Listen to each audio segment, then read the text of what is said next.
पाहुणे घरी जेवायला येणार असतील ना, तर आपण अशा पदार्थांच्या शोधात असतो की जे एक दिवस आधी त्याची बरीच तयारी करून ठेवू शकतो. मग आपण आज असाच पदार्थ करणार आहोत, ते म्हणजे फ्रूट कस्टर्ड, जे तुम्ही आदल्या दिवशी तयार करून ठेवू शकता, फळं पण चिरून ठेवू शकता आणि जेव्हा पाहुणे जेवायला बसणार तेव्हा फक्त फळं त्यामध्ये मिसळायची. बरं, इथे कस्टर्ड पावडर पण आपण घरच्या घरी करणार आहोत, विकत आणायची गरज नाही. तुम्हाला सांगते, झटकीपट हे प्रकरण तयार होणार.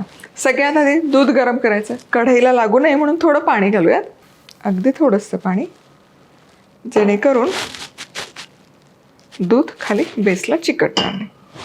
आता यामध्ये फुल क्रीम दूध घालायचं आहे, फुल फॅट फुल क्रीम म्हशीचं दूध. हे झालं पहिले अर्धा लिटर, आणि अर्धा लिटर पुढचं घालते ना, तर पुढे काय करायचं तुम्हाला सांगते. यातलं थोडंसं म्हणजे एक कपभर दूध इथे साईडला एका कुंड्यामध्ये काढूयात, हे गरजेचं आहे. आता इथे दूध आपल्याला बासुंदीसारखं आठवायचं नाही, फक्त गरम करायला ठेवायचं, उकळायचं. आता कस्टर्ड पावडर विकत नाही आणणार, मग करायचं काय, घरीच करायचं ना. तर इथे जे दूध आपण काढलं आहे त्यामध्ये काय करायचं सांगते. यामध्ये पाव कप मिल्क पावडर घालायची, 4 टेबलस्पून आपण यामध्ये घालूयात कॉर्नफ्लॉवर. यासोबतच रंग असतो की नाही फ्रूट कस्टर्डला, पण खायचा रंग नको वापरायला, म्हणून थोडीशी हळद. हळदीचा काही यामध्ये ना स्वाद अजिबात उतरत नाही, कारण यामध्ये आपण घालतो व्हॅनिला इसेन्स. त्यामुळे डोळे झाकून तुम्ही अशा गोडाच्या पदार्थांमध्ये हळदीचा वापर करू शकता. तर काही ड्रॉप्स व्हॅनिलाचे. आणि तुम्हाला दुसऱ्या चवीचं करायचं असेल तर व्हॅनिलाच्या ऐवजी दुसरं इसेन्स घातलं तरी काहीच हरकत नाही. आता हे सगळं एकजीव करूयात. या गुठळ्या राहिल्या नाही पाहिजेत मिल्क पावडरच्या. बघा, विकत आणलेलं असतं की नाही फ्रूट कस्टर्ड, त्याचा जसा रंग येतो तसाच आला की नाही, परफेक्ट, मस्त. चला, कस्टर्डचा बेस तयार आहे आणि इथे दूधही हलकं हलकं उकळायला सुरुवात झाली. हे बघा, दुधावर हलकीशी साय जमा झाली आहे. आता यामध्ये अर्धा कप साखर घालूया, मिसळायचं आणि साखर विरघळेपर्यंत आणखी याला एक उकळी काढूयात. झटपट पटापट होणारं हे फ्रूट कस्टर्ड आहे आणि विकत काहीच आणायचं गरज नाही. काय होतं, विकतच्या पावडरीमध्ये ॲडिटिव्ज असतात, प्रिझर्वेटिव्ज असतात, फूड कलर असतात. असला घरी केलेल्या कस्टर्डमध्ये काहीही नाही, नैसर्गिक, सात्विक. बरं, उपवासासाठी करायचं असेल तर कॉर्नफ्लॉवर नाही चालत, मग ॲरारूट पावडर म्हणजे आपली तवकीर आपण खातो की नाही उपवासाला, कॉर्नफ्लॉवरच्या ऐवजी ती सबस्टिट्यूट करा, म्हणजे उपवासाचं फ्रूट कस्टर्ड तयार. आहा, साखर विरघळली बघा, दुधालाही दणकून उकळी आली. वा वा वा, बघा छान उकळलं की नाही दूध.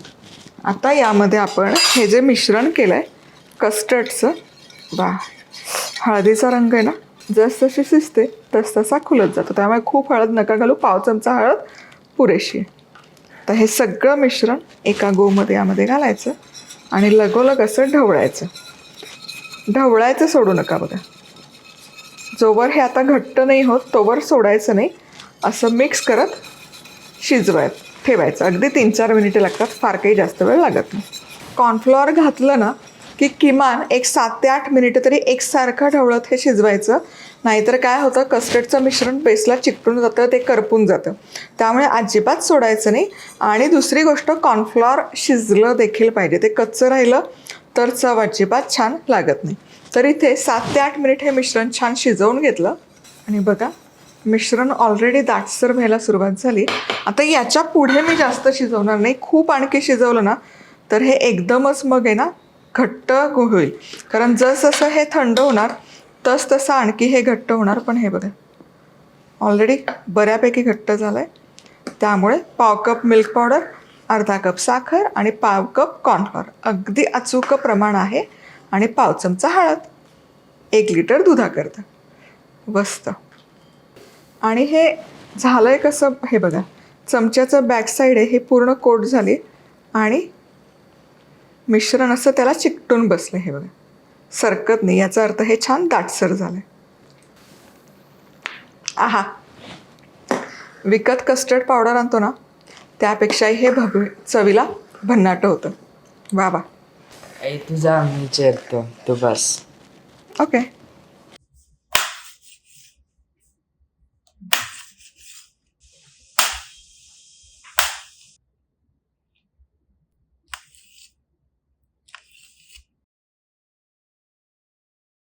आई होत आलंय बघ.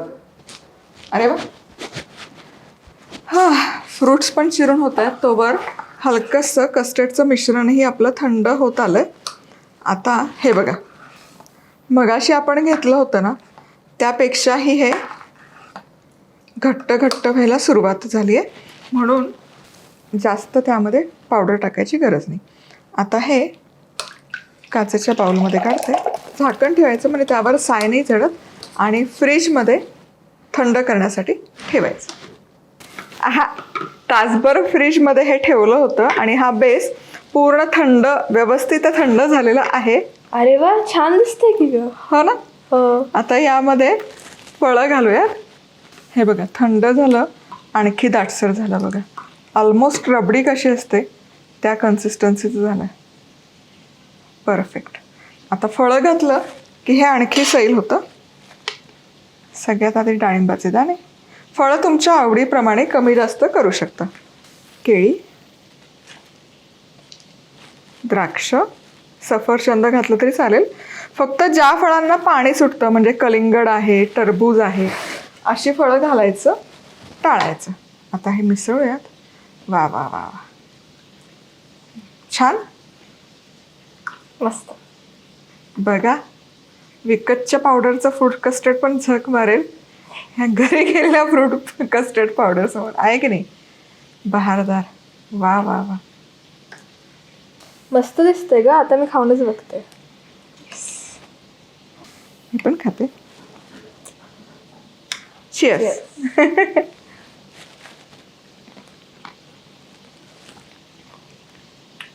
कस्टर्ड पावडर विकत नाही आणलेली, घरी केली.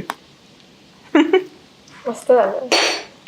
तुम्हाला सांगते, अगदी अचूक प्रमाण आहे. 1 लिटर दुधासाठी हे सगळं जिन्नस तुम्ही घेतले ना, परफेक्ट गोड होतं, परफेक्ट कन्सिस्टन्सी येते, सगळंच परफेक्ट होतं. करून बघा, डोळे झाकून करून बघा. कस्टर्ड पावडर आणणार असाल तर 1 लिटरला त्या पॅकेटमागे जे प्रपोर्शन दिलं असतं ते घ्या, आणि ती थंड पाण्यामध्ये विरघळून गरम दुधामध्ये घालायची. सोपं आहे.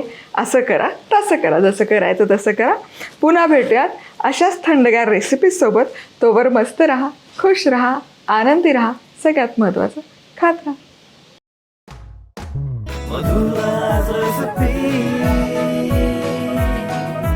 मधुराज रेसिपी, महाराष्ट्राची अस्सल चव.